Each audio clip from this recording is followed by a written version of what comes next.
Hello વિદ્યાર્થી મિત્રો, હું છું વિજય પટેલ. બાયોલોજીની અંદર આપનું હાર્દિક સ્વાગત કરું છું. આજે આપણે ધોરણ 11 સાયન્સ પ્રકરણ નંબર 5 એના વિશે આપણે અભ્યાસ કરી રહ્યા છીએ. તો એની અંદર આજનો આપણો ટોપિક છે કે પર્ણ.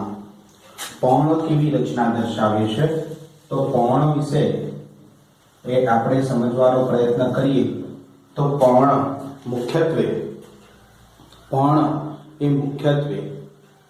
પ્રકાંડમાંથી ઉદ્ભવતી પાર્શ્વીય એ રચના છે.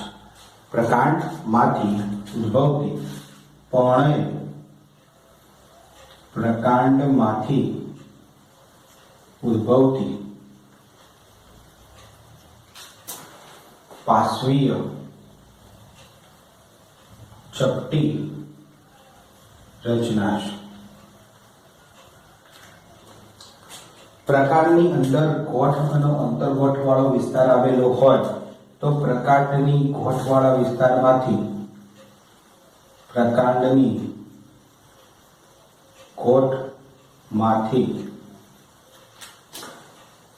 પર્ણનું નિર્માણ થાય છે. અને પ્રકાંડની ગોઠવાળા વિસ્તારમાંથી પર્ણનું નિર્માણ થતું હોય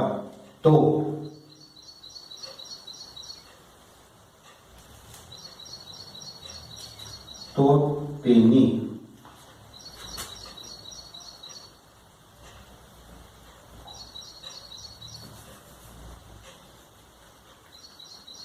પ્રકાંડની ગોઠ પર કક્ષકલિકા જોવા મળે છે. કક્ષકલિકા એ નવી શાખાઓનું નિર્માણ કરતી હોય છે, નવા પુષ્પોનું નિર્માણ કરતી હોય છે, નવા એ ફળનું નિર્માણ સાથે સંકળાયેલી હોય છે, નવા પર્ણોના નિર્માણ સાથે સંકળાયેલી હોય છે. તો પ્રકાંડ અને પર્ણનો જે પણ કાટખૂણો રચાય છે એ કાટખૂણાવાળા ભાગે એ કક્ષકલિકા જોવા મળે છે. જે આગલા વિડીયોની અંદર આપણે કક્ષકલિકા બતાવી હતી. આજે એ આપણે ફરીથી એનો થોડોક અભ્યાસ કરવાનો છે. દાખલા તરીકે કોઈ પણ પર્ણ હોય, દાખલા તરીકે પ્રકાંડ છે, એ પ્રકાંડની અંદર આ ગોઠવાળો વિસ્તાર છે. તો આ ગોઠવાળા ભાગેથી એ પર્ણનું એ નિર્માણ એ થતું જોવા મળતું હોય છે. તો આ પર્ણ છે, આ પ્રકાંડ છે, વચ્ચે જે પણ કાટખૂણો રચાયો છે એ કાટખૂણાવાળા ભાગે એ કક્ષકલિકા પ્રેઝન્ટ જોવા મળે છે. કલિકા એ પ્રેઝન્ટ જોવા મળતી હોય છે. અને ત્યાંથી નવી શાખાઓ, પર્ણો, પુષ્પો, ફળ વગેરેનું એ ઉત્પત્તિ સ્થાન એ તમે ગણી શકો છો. હવે આજે આપણે એ ફક્ત ને ફક્ત એ ગોઠવાળા વિસ્તારમાંથી નિર્માણ પામતા આ પર્ણ વિશે એ સમજૂતી મેળવવાની છે. તો પર્ણ કેવી રચના દર્શાવતું હોય છે, તો જોઈએ.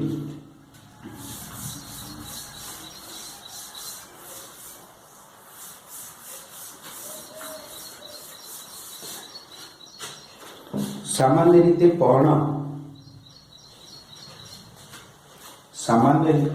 પર્ણ મુખ્યત્વે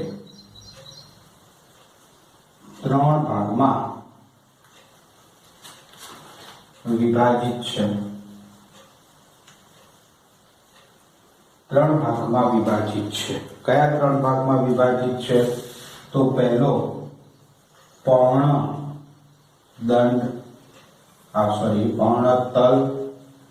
બીજો આવે છે પર્ણદંડ અને ત્રીજો આવે છે પર્ણફલક. આ 3 ભાગની અંદર પર્ણ વિભાજિત જોવા મળતું હોય છે. આપણે એ પર્ણતલ પહેલું લઈએ કે પર્ણતલ શું છે. તો પ્રકાંડ ખરું, અહીંયા આકૃતિ દોરું છું. પ્રકાંડ છે તો આ પ્રકાંડની અંદર આ ગોઠવાળો વિસ્તાર છે તો ગોઠવાળા વિસ્તારની સૌથી નજીક પર્ણતલ એક એવો વિસ્તાર છે કે જો પર્ણ પ્રકારની ગોઠવાળા વિસ્તાર સાથે જોડાય છે. તો પર્ણતલ એ પર્ણનો એવો વિસ્તાર છે કે જે પ્રકારની ગોઠવાળા વિસ્તાર તરફ એ જોડાયેલો હોય છે. તો આ જે જોડાયેલો ભાગ ખરો એને એ પર્ણતલ તરીકે ઓળખવામાં આવે છે. જે પર્ણની ઉત્પત્તિનું પ્રથમ સ્થાન છે કે જે પર્ણતલ છે. વિવિધ પ્રકારની વનસ્પતિઓમાં એ પર્ણતલની રચના એ અલગ અલગ જોવા મળતી હોય છે. વિવિધ પ્રકારની વનસ્પતિઓમાં પર્ણતલની રચના એ અલગ અલગ જોવા મળતી હોય છે. સામાન્ય રીતે જો દ્વિદળી વનસ્પતિઓ હોય તો આ પર્ણતલ ખરું તો પર્ણતલની બંને પાર્શ્વ બાજુએથી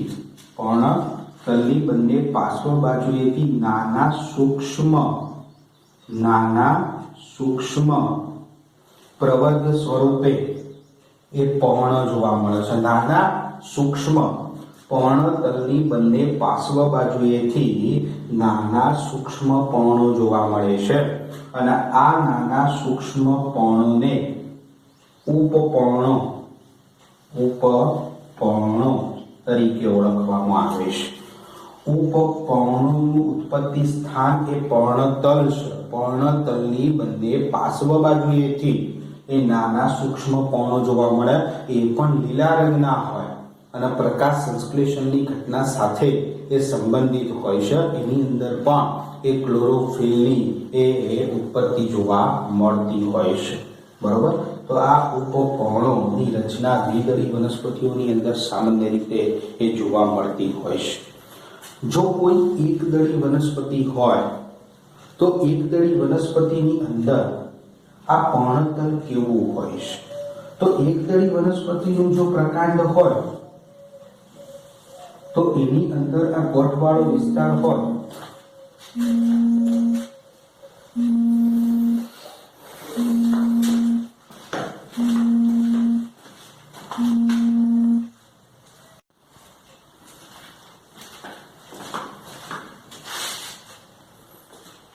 આપણે એકદળી જો વનસ્પતિનું પર્ણ હોય તો એ વનસ્પતિનું પર્ણ કેવી રીતે ડેવલપ થાય છે, તો એની અંદર પર્ણતલની રચના કેવી હોય છે તો એ જોઈએ. તો એકદળી વનસ્પતિનું પ્રકાંડ હોય અને એનો ગોઠવાળો વિસ્તાર હોય તો ગોઠવાળા વિસ્તારમાંથી જ્યારે પણ પર્ણ નીકળે છે, પર્ણતલ નીકળે છે, તો એ પર્ણતલ એ પ્રકાંડને ઘેરે છે. એટલે કે આ જે અંતર્ગોઠ વાળો વિસ્તાર ખરો એ અંતર્ગોઠને ઘેરીને એની સાથે સંપર્ક બનાવે અડધા સુધી સંપર્ક બનાવ્યા બાદ એ પર્ણ શું થાય છે, બહાર નીકળે છે આ રીતે. તો ગોઠવાળા વિસ્તારમાંથી પર્ણતલ એ પ્રકાંડની અંતર્ગોઠ સાથે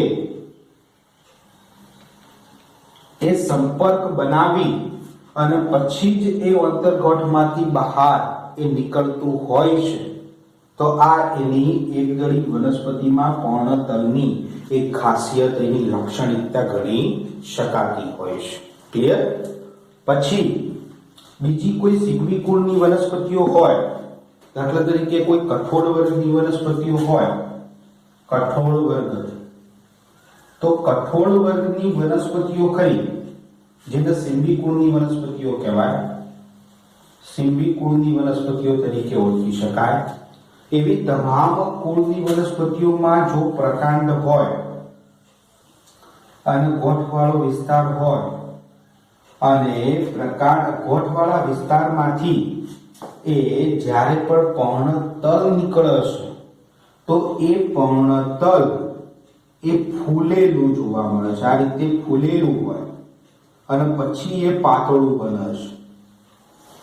તો આ જે પણ ફૂલેલી રચના જોવા મળે છે, ગોઠવાળા વિસ્તારમાંથી પર્ણતલ નીકળે અને એ પર્ણતલ ફૂલેલું જોવા મળે છે અને આ જે પણ ફૂલેલી રચના તમને જોવા મળે છે, આ ફૂલેલી રચનાને પીનાધાર તરીકે ઓળખવામાં આવે. શું કહેવાય?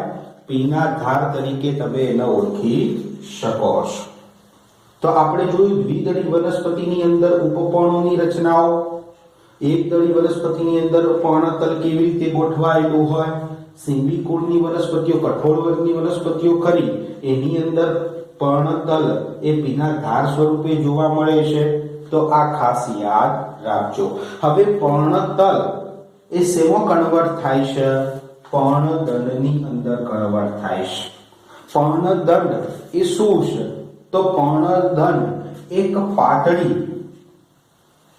પાતળી એ રચના છે, એક પાતળા પ્રવર્ધ જેવી રચના છે. અને આ પાતળા પ્રવર્ધ જેવી રચના ખરી, એના ઉપર તરફ એ પર્ણફલક ગોઠવાયેલું હોય. શું ગોઠવાયેલું હોય? પર્ણફલક ગોઠવાયેલું હોય.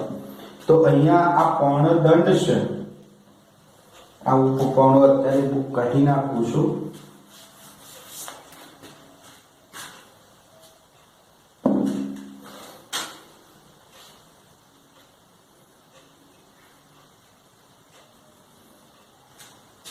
અને આ જે પણ રચના તમને જોવા મળે છે, તો પાતળા પ્રવર્ધ જેવી જે રચના છે એને પર્ણદંડ તરીકે ઓળખવામાં આવે છે. આ પર્ણદંડની ઉપરની બાજુએ, પર્ણદંડના ઉપરની બાજુએ ચપટું, બંને બાજુએથી ફ્લેટ એવું આ રીતે પર્ણનું નિર્માણ થતું હોય છે. આ રીતે પર્ણનું નિર્માણ થતું હોય. તો આ પર્ણને તમે પર્ણફલક તરીકે ઓળખશો. તો પર્ણદંડના અગ્રભાગે પર્ણફલક જેવી રચના ગોઠવાયેલી હોય કે જે વિસ્તાર પહોળો હોય છે, લીલા રંગનો હોય છે અને મેક્સિમમ પ્રકાશ સંશ્લેષણની ક્રિયા સાથે સંકળાયેલો હોય છે. હવે આ પર્ણદંડ એ શું કાર્ય કરે છે? તો પર્ણદંડ એ એની ઉપર ગોઠવાયેલા આ પર્ણફલક ખરું, પર્ણફલક. તો આ પર્ણફલકને એવી રીતે ગોઠવે છે કે જેથી કરીને એ આ પર્ણફલકને પ્રકાશ સંશ્લેષણની ક્રિયા કરવા માટે એ યોગ્ય પ્રકાશ પ્રાપ્ત થાય. તો સૂર્યપ્રકાશ મેક્સિમમ મળી રહે એ પ્રકારે એની ગોઠવણી એ કરવાનું કાર્ય પર્ણદંડ કરે છે. અને પર્ણદંડ હાજર હોવાના કારણે જ્યારે પણ પવન આવે છે તો એ શું કરે છે? મુવમેન્ટ કરી શકે છે. પર્ણ જેને ફરકવું કહે છે, પર્ણ એ ફરકાય છે. અને પર્ણ ફરકાય છે એટલે હવાની અવર જવર એ મેક્સિમમ થઈ શકે છે. તો પ્રકાશ સંશ્લેષણની ગોઠવણી સંદર્ભમાં અને હવાની અવર જવરના સંદર્ભમાં એ પર્ણદંડ એ મહત્વનો ભાગ ભજવતો હોય. એની લંબાઈને અનુસરીને દરેક વનસ્પતિની લાક્ષણિકતા અનુસાર એ પર્ણદંડ એ નાનો, મોટો, જાડો, પાતળો, ટૂંકો, લોબો એ હોઈ શકે છે. બરોબર. પણ આપણે એક લાક્ષણિક પર્ણની એ રચના જોઈએ છીએ કે દરેક પર્ણની અંદર એ મોસ્ટ ઓફલી આ રચનાઓ જોવા મળતી હોય છે. તો હવે આ પર્ણદંડ વિશે વાત કરી. હવે આપણે પર્ણફલક વિશે વાત કરવાની છે કે પર્ણફલકની અંદર શું હોય છે. બરોબર. તો જોઈએ પર્ણફલકની અંદર શું હોય છે.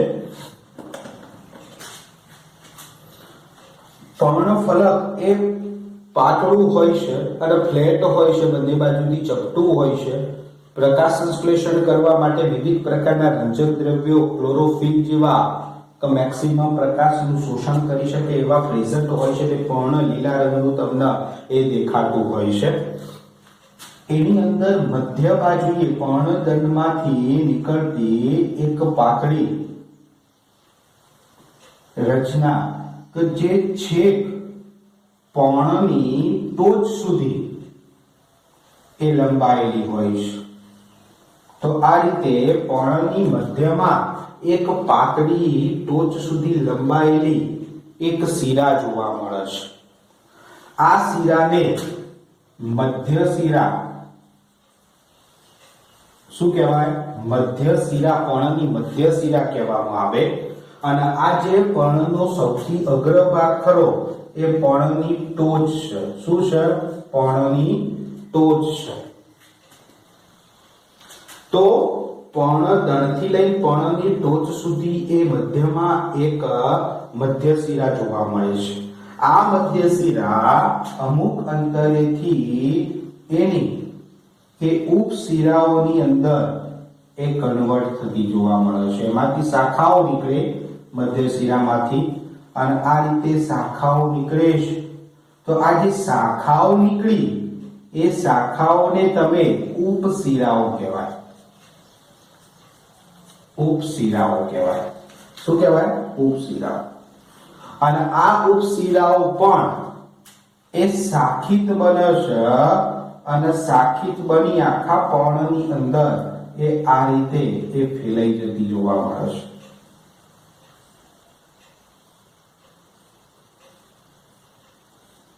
અને જે ઉપશિરામાંથી નીકળેલી શાખાઓ ખરી એને શિરિકાઓ કહેવાય. શું કહેવાય? ઉપશિરામાંથી નીકળેલી જે પણ શાખાઓ ખરી એને શિરિકાઓ એ તરીકે ઓળખવામાં આવે છે. બરોબર? અને આ રીતે એક ઝાડા જેવી પર્ણની અંદર રચના થાય છે.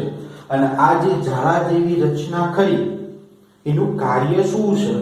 તો પર્ણના તમામ કોષોને પાણી, ખનિજ તત્વો તથા પ્રકાશ સંશ્લેષણની ક્રિયા દ્વારા તૈયાર થયેલો ખોરાક ખરો એ આ મધ્ય શિરા, શિરિકાઓ, ઉપશિરાઓ એ બધા દ્વારા ગ્રહણ કરી અને પ્રકાંડ સુધી પહોંચાડવું. પ્રકાંડ દ્વારા જલવાહક અને અંદવાહક પેશી દ્વારા સમગ્ર વનસ્પતિને એ ખોરાક પહોંચાડવો, પાણી પહોંચાડવું, આ તે બધી ક્રિયાઓ થતી હોય છે. સામાન્ય રીતે મૂળતંત્ર દ્વારા બધું પાણી એ અંદર આવતું હોય છે, ખનિજ ક્ષારો અંદર આવતા હોય છે. બદલામાં આ મધ્ય શિરા, શિરિકા, ઉપશિરાઓ દ્વારા અંદવાહક પેશી દ્વારા એ બધો ખોરાક આપવામાં આવતો હોય છે. તો વહન સાથે એ સંબંધિત એ આ મધ્ય શિરા, શિરિકાઓ અને ઉપશિરાઓ જોવા મળે છે.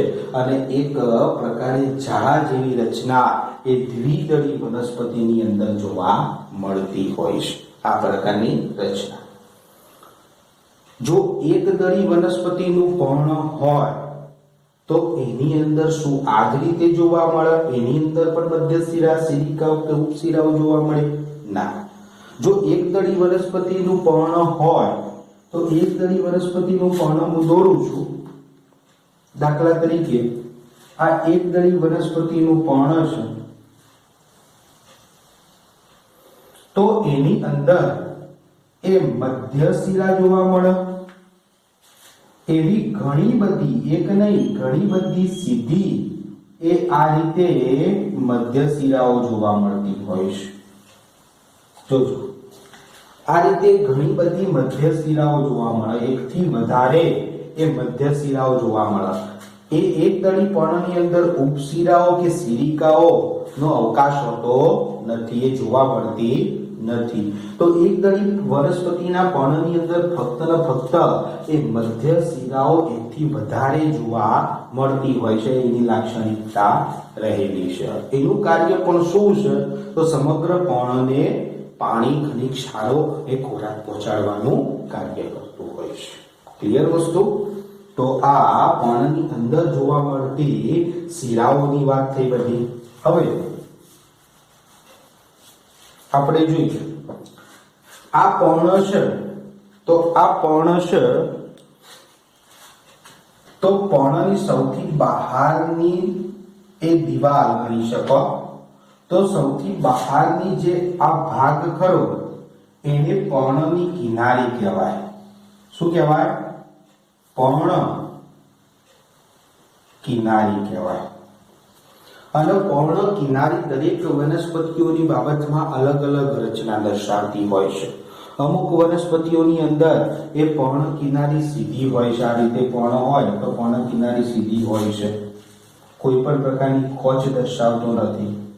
અમુક વનસ્પતિઓની અંદર પર્ણની અંદર એ આ રીતે ખોચો જોવા મળતી હોય છે. જે મેં પર્ણ દોર્યું છે એની અંદર આ રીતે ખોચો જોવા મળે છે. તો આ ખોચોને તમે શું કહેશો? પર્ણખોચ.